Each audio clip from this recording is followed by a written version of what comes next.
Madam Chair. Good morning, ladies and gentlemen, colleagues from iRESPE. Thank you very much for this invitation, and it's a great honor for me to present here to you. But I must say I stand no chance to live up with my presentations to what Alan has just presented to you, because I've been asked to present to you the international standards that the OIE produces on the side of the Terrestrial Animal Health Code and the manual that describe how to prevent African horse disease spread. And that by nature is impossible to make it as interesting as Alan did, because I'm trying to summarize the content of the chapter of African horse sickness in these two Bibles of the OIE, which are the pillars of the OIE. And by nature, for those of you who know how to read these texts, this is as dry as bone. So it's going to be extremely difficult to make this interesting, but I will try my level best, and I shall look at you, and if you fall asleep, then I know I have not managed. But simply to start with some few general introductions in what we do as OIE when we produce these international standards for trade. They are scientific-based to facilitate safe international trade of live animals and their products. That's sort of the umbrella. And this normative work of the OIE is recognized by the World Trade Organization in its SPS agreement, which basically means you have this level of acknowledgement of the animal health standards, both on the left side in the so-called Terrestrial Animal Health Code, and for those of you who are not familiar with it, you will find books for just to have a look at it just outside the room, and in the manual. What does it contain? So the purpose is really to devise activities or recommend activities that can be used by the veterinary authorities to establish these health regulations regarding import of live animals and their products to protect the respective population where you introduce your imported animals. And, of course, also to guard against zoonotic disease, so that, of course, includes the aspect of human health. All in view of avoiding unjustified high trade restrictions. So these books are not textbooks. So everything that Alain just explained, you would find in other documents such as the technical series of the OIE, where the clinical science and the epidemiology of the disease are explained. We have these technical disease cards, as they are called, for 33 diseases, African horse sickness included. But this is purely what should a country do to import animals, and the codes are structured, both of them, the manual and the Terrestrial Animal Health Code, basically in two parts. So this is the first volume, which contains the horizontal chapters. Those are chapters, and I leave you to read them, that basically cover the general applications for you to prevent and control the disease through the application of risk analysis, for example, or to check whether your veterinary services are up to standard to do this. For those of you who may have heard about the OIE, FEI, and racing initiative on HHP, high health, high performance horse, you will find in section 4 of these horizontal chapters the recently approved chapter called High Health Status Subpopulation. I mention this here because I will get back to this at a later stage. Part 2, the second volume of this document, will now hold the recommendations for importation for all the listed diseases of OIE, and I think there are 111 altogether. And they are grouped. First, you would find the diseases that are multi-species diseases, and then you find those for bovines, equines, etc.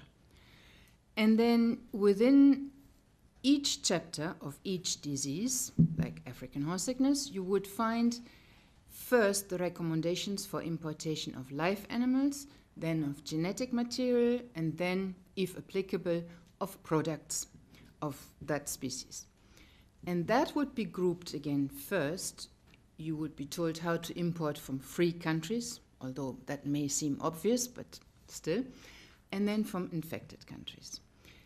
So before I finish the general points, I don't dwell a lot on it, but you should know that before a text actually gets into this book, there is quite a lengthy, and it can take up to 2 or 3 years, consultative process with our 180 member countries.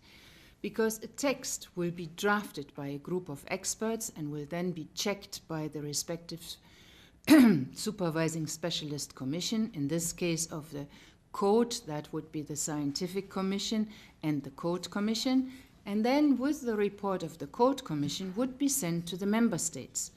That is normally the CVO and his experts to look at the proposed text, give their comments, send the comments back to us. We would look at them. We would decide on whether or not to integrate the comments, and then the revised text would be sent again to the member states, and then again we would look at them and eventually present this final text to the General Assembly, which is the ultimate decisive body, to adopt a text. So just to say, it just doesn't drop into this book from the blue sky, but there is an extensive consultative process that underlies all this mechanism before it is eventually accepted as an international standard. And that, again, is a living document, because if any of the member states now says, or if we feel we are no longer really up to date and we haven't taken into consideration maybe recent knowledges about the epidemiology of a disease, then this text gets revised and undergo the same circle. Now, after these few words on introductory remarks, I would like to zoom into the text of chapter 12.1 in the code, which is the text on African horse sickness. And there again, you know, it's really an uphill task to summarize this rather complex text. We have 11 articles in this chapter to make it sort of easily understandable during a presentation. But before I go into the articles, please note that African horse sickness is the first and so far only equine disease for which countries can apply for official recognition of disease freedom. It has joined in 2012 the group of other very important worldwide diseases like foot and mouth disease, Peste petit ruminant, sorry for the little spelling error here, classical swine fever, mad cow disease, and contagious bovine pleuropneumonia. Which means 69 countries since 2012 declared to the OIE that they are free of African horse sickness. Those are the countries in green. You've learned from Ellen that sub-Saharan Africa can be considered endemic with the disease. And as you can see on this slide, unfortunately, we haven't had any application from these countries to be officially recognized as free totally or partly from African horse sickness, which is sort of, yeah, we hope for more applications from this part of the world. We have, if you look into WAHIS, which is the OIE system of notification of disease outbreaks, you would find 15 countries that in the last 10 years have notified African horse sickness outbreaks to the OIE. You know that there are many more countries in sub-Saharan Africa than 15, which basically means there may be under-reporting or not reporting, and we can only just say that through your networks, please, you know, you encourage countries to report if there is even a suspicion of African horse sickness in countries other than those listed on this table. Now let me move to the articles and try and summarize. As I said, there are 11 articles, and the first 5 are more or less the introductory and general articles. They start from the case definition to the infective period, and then come to the definition of what is a free country. It seems obvious, but please, though there's a lot of text on this slide, apologies for that, I read this out, and I may skip others not to read, but it needs to be really kept in the back of your mind also to understand the rest. The disease must be notifiable in the country, and there should be no systematic vaccination. Then, against this background, countries have 4 options. They're either historically free, so that's easy. You saw many of those, like Australia. They just simply write to the OIE and say, we are historically free for the last 25 years, or you haven't had a disease reported for the last 2 years and you're not adjacent to an infected country or zone. But if you are, you demonstrate through surveillance that there has been no virus circulation. You can also say there has been no case for 40 days, but you also didn't have a vector. So this text in blue is rather important because when you define an infected country, it basically implies you cannot meet the conditions of the blue text. If you are in a free country and you happen to have an outbreak, as it was the case that Alan explained in Spain, the code gives you an option to establish a containment zone. So basically, around your outbreak, you regionalize that area, you make a zone, you can also make a protection zone around to limit the outbreak. And then you can focus your animal health measures, your control measures, to which we come later, into the zone, and you enhance surveillance around the zone. The last article deals with, if this should happen, what would you need to do to recover your free status, which basically means you need to go back to the blue text.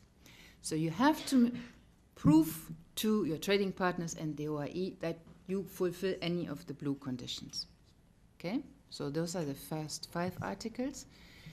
In the next 2, you recall that when I gave the general remarks, now we are entering this part where you import live animals. So if you import them from free zones like Australia, seems obvious. However, there are a couple of conditions that in the veterinary certificate that you get for your live animals should be ticked off. More importantly, the code actually gives provisions to import also, let's say for the sake of argument, from South Africa, an infected country.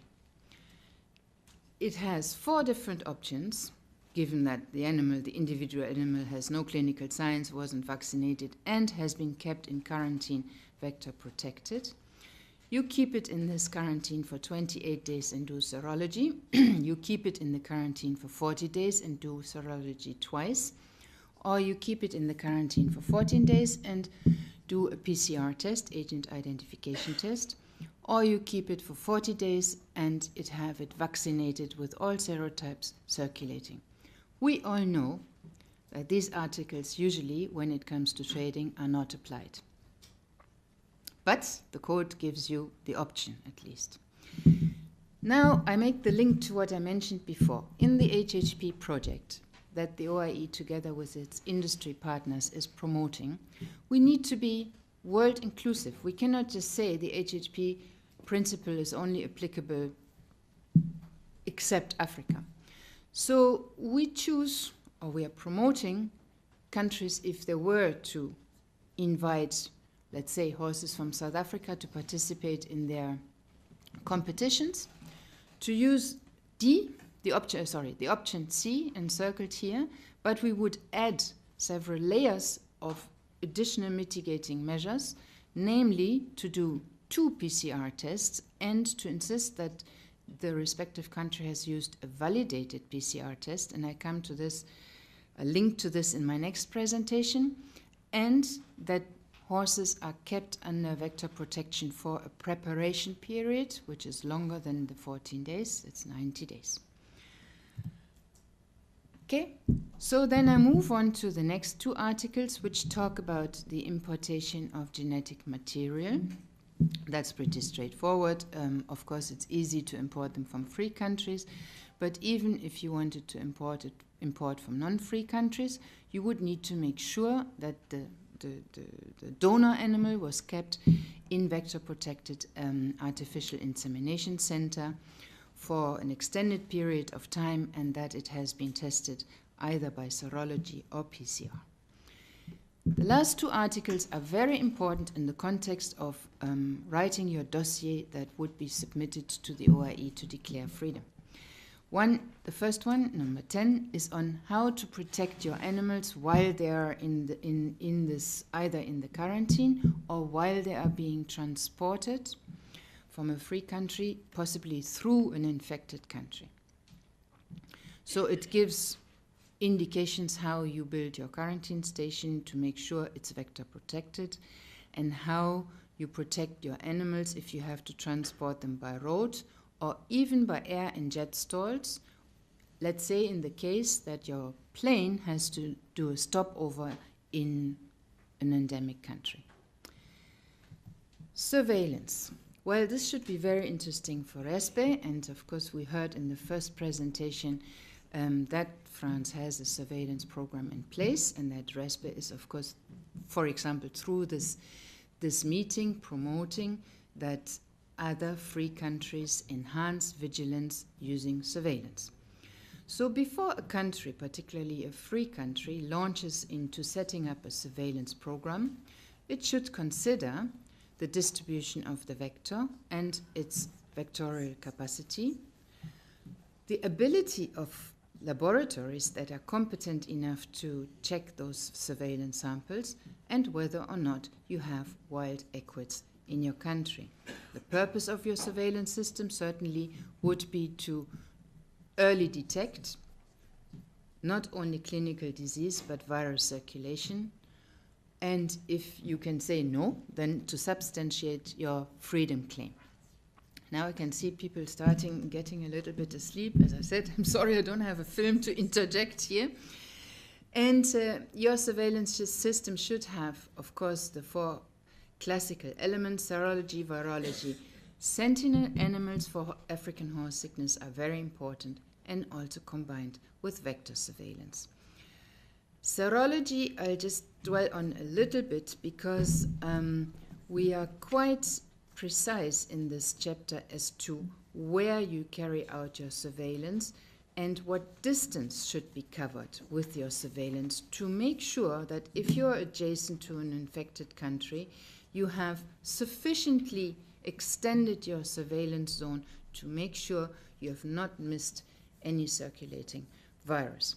The sentinel animals, again, you should really consider where to place them, most probably close to your infected neighbor or even in country to your infected zone if you happen to have a free and an infected zone, how often to sample them, and in which season to sample them. And vector surveillance certainly is not to detect the virus, but simply to detect absence or presence of the vector. Coming back to this official disease status, and remember the map that I showed in the beginning, it's based on a submission of a dossier for which we have a questionnaire, so we guide the country in what they need to provide us, and you can apply for freedom for your entire country or for just parts of the country. This dossier has to reach us at a certain point in time, which is usually in December, so that in December an expert group, and I will be supported in case you have any questions because almost all of these experts are in this room, and then the dossier gets evaluated, and the report of this expert group is sent to the scientific commission, which meets in February, so very soon, and it looks at the report, and if the commission is also in agreement with the final decision of the group, it will be presented to the General Assembly, and then that country gets its certificate of freedom of African horse sickness. So the 69 countries, as I showed you in the beginning. But because diseases are not static, and they may decide, and this is one of the topics we're here for, to jump from Africa to Europe, countries need to send an annual reconfirmation that they're still free to the OIE. And should there be an outbreak, that status is suspended, and countries are encouraged to, at the earliest 2 years later, to send us a dossier that they have recovered the free status. In conclusion, OIE code chapters in general provide you options for trade not only with free countries, but also with infected countries. It encourages countries to invest in their surveillance and, of course, reporting systems so that we can present you really a very transparent overview of who is infected, who is not infected. And in this particular case of African horse sickness, and in recognition of the value of the equine industry, countries should make all attempts to control the disease and, if they're free, to prevent it from intruding into free areas. For us at the OIE, with our project on facilitation of international horse movement, African horse sickness is an absolute priority disease, and that is also why funds that were made available to us have been invested into African horse sickness research, and we'll hear later more about that. With this, sorry to have taken a little bit of your time. I hope I've managed to summarize something extremely complex in just a couple of minutes. And I'm afraid I'll give you just a little breather, but I have to continue with this. And look at this, only volume number 1. There is another volume, same size. Now, I tried to summarize this in 10 minutes.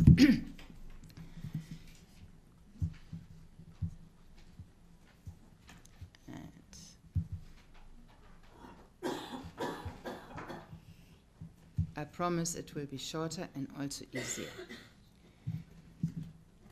This big thing is the companion document to this thing, because what I haven't mentioned when I explained the code is that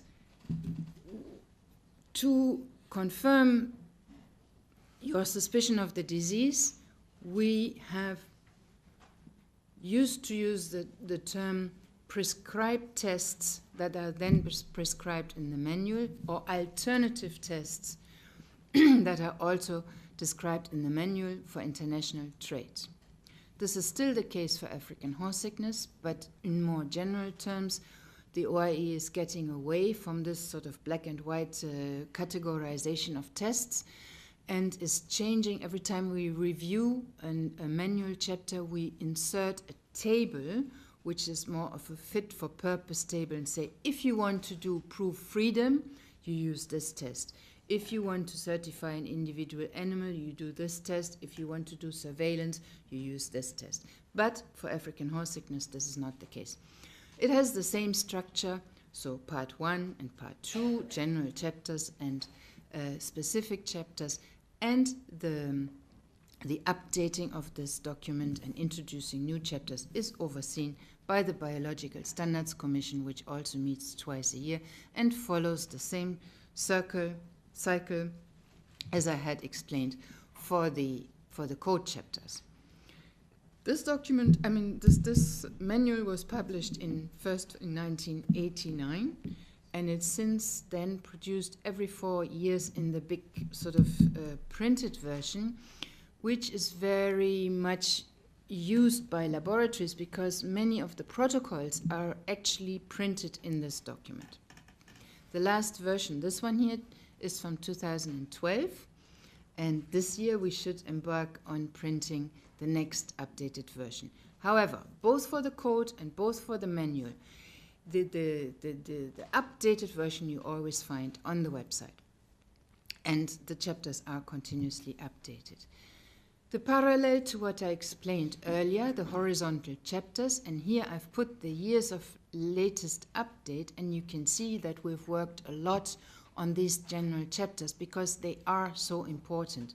And everybody who deals with diagnosis knows how important they are because, and I've highlighted one of them here, for example, the principles of validating your tests has recently been updated. It used to be very, very difficult to validate a test according to OIE standards. It's not that we lowered our threshold, but the approach was made easier. And this chapter I highlighted because I will come back to this, and other presenters will come back to this as well. We have 10 of these horizontal chapters, maybe not for you, but those amongst you who deal with laboratory diagnosis, all of them are important, and some of them deal with vaccines, of which we hear later in the day. Now, again, as I did previously, I zoom into chapter 2.5 of this volume 2 that deals with the diseases on African horse sickness. The overview of this chapter, it's not organized in articles as the code, but simply a summary introduction, then the specific diagnostic techniques, and then, if ever there is a vaccine available, we have vaccine requirements. Some few general words on diagnostic techniques in general for African horse sickness. As you need to do a lot of surveillance, you should have as your tools some quick tests, general tests that you can use to sample large amounts of samples like CFT and ELISA.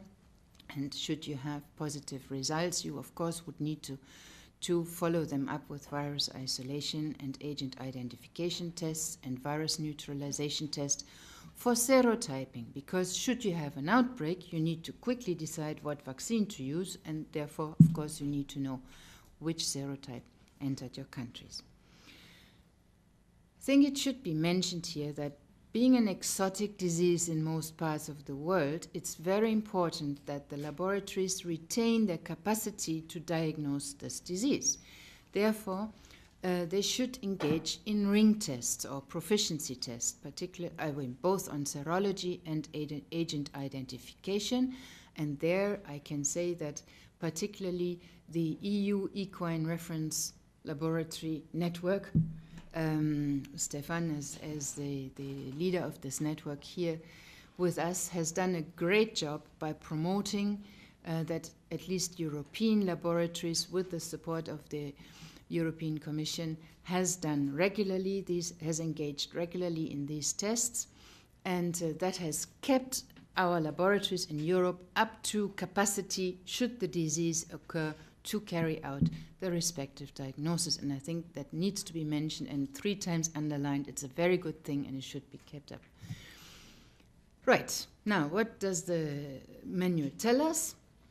It first starts with the tests that we have for agent identification, and it talks first, of course, about virus isolation in cell cultures and newborn mice, and you can read the chapter, and we have all the experts here, so if you have any questions on the details, please ask them. And then it gives the explanations as an alternative test for trade of PCR. First, the agarose gate-based reverse transcriptase PCRs, and then the real-time reverse transcriptase PCRs. And both these tests, for each of them, one protocol is actually really printed and really described in great detail in this manual. And here I need to note that last year, 2014 and 2015, the 4 OIE reference laboratories initiated a ring trial on PCR protocols, and they managed to encourage 3 other laboratories outside the actual OIE laboratories to collaborate with them and join this ring trial. And they compared 10 protocols in 7 institutions and published the results, and the results were extremely encouraging. Means we do have very good tests available that really manage to diagnose these samples in a very efficient way. And one of the best performing tests was then sort of changed into a validation dossier sent to the OIE in September 2015, and the Biological Standards Commission looked at the application and approved it. So recall what I said when I was presenting the code chapter. I said in our recommendations to countries who want to apply the HHP concept, we are saying, yes, you can actually import horses from, let's say, South Africa, but you need to test them and have them in quarantine, etc., and your test needs to be validated. At that time, we didn't have a validated test. Now we have one. And just now, we received another application for another PCR test, which will be looked at in just 2 weeks' time by the Biological Standards Commission, and we hope so, that test will also be approved, then we even have 2, which is great news. So that's the great news. Now coming back to the boring part, then the manual describes how you type your virus. So there, of course, the gold standard is still your virus neutralization test, though it is very laborious and time-consuming, well knowing that there are also type-specific PCR tests available that could do the job faster. Now, I was asked also to talk about OIE reference laboratories. I'll show you the map. We have a lot of them, 252 for 118 diseases. Unfortunately, Africa as a continent is still not having many, and we work through what we call twinning programs to change the map a little bit and encourage laboratories in these countries to sort of twin up with countries in the developed world, so to speak, and enhance their capacity and become eventually a reference laboratory. But who is there for African horse sickness? 4 of them, and 3 of them are here in the room. Montserrat from Spain, Jose from Spain, and Javier from Pirbright. And if you have any questions as to what they do and how they support us, please, they're all here, ask them. Then we also have collaborating centers. They don't work on a specific disease, but more on questions like surveillance, epidemiology, etc. And we have 49 of them. And here you are. So coming back to my manual, before you definitely fall asleep, we have serology, and here we have the so-called prescribed text.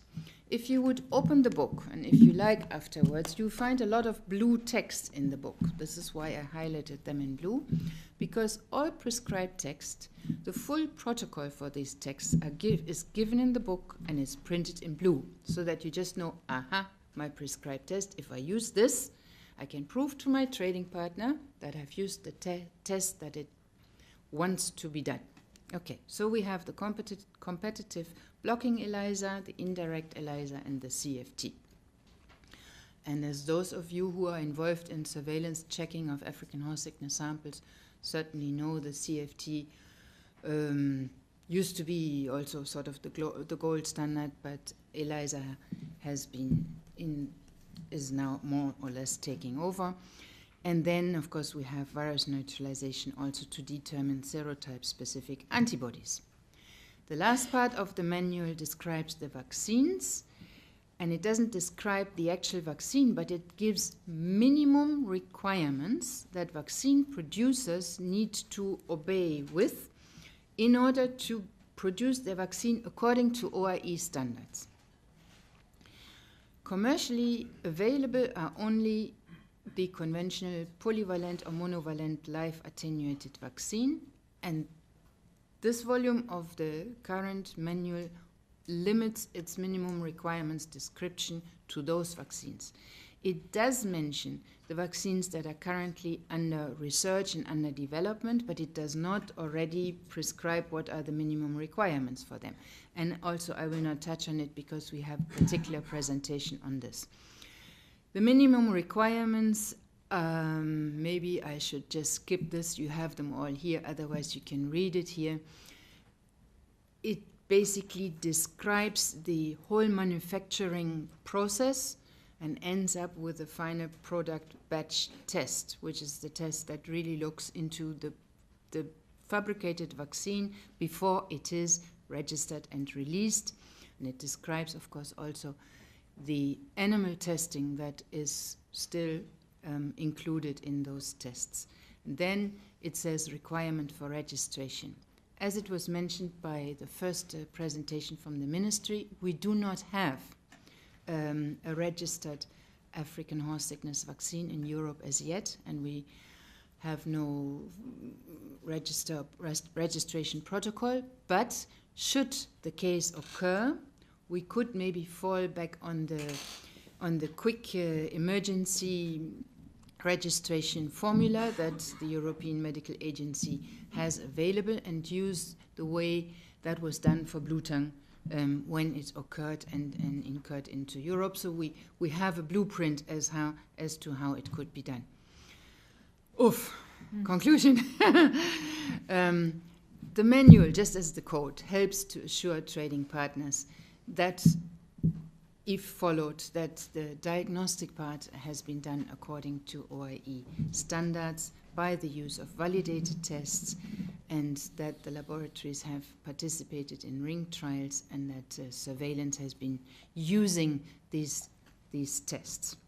Again, as an additional remark for us in the project on facilitation of international horse movement, African horse sickness diagnostic tests and vaccines are a very high priority, and we are also investing under the research volet of our project into further validation, not of serological tests, not only of the agent identification test and vaccines. Well, again, I hope I haven't bored you stiff, but it was a challenge to summarize all of this. Thank you very much.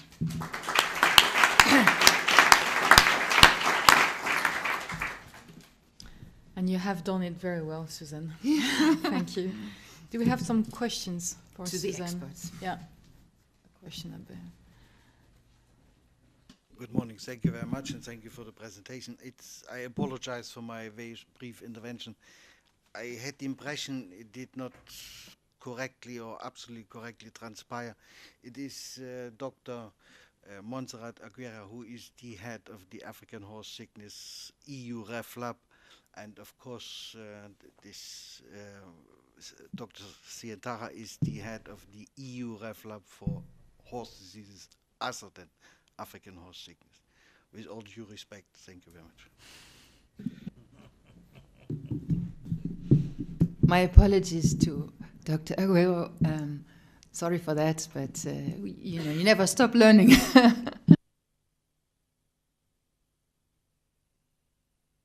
Just a request for a bit more information on the culicoides free zone in South Africa, and Alan will probably comment on this as well. How does that actually work in terms of functioning? And what economic impact has that had for South Africa?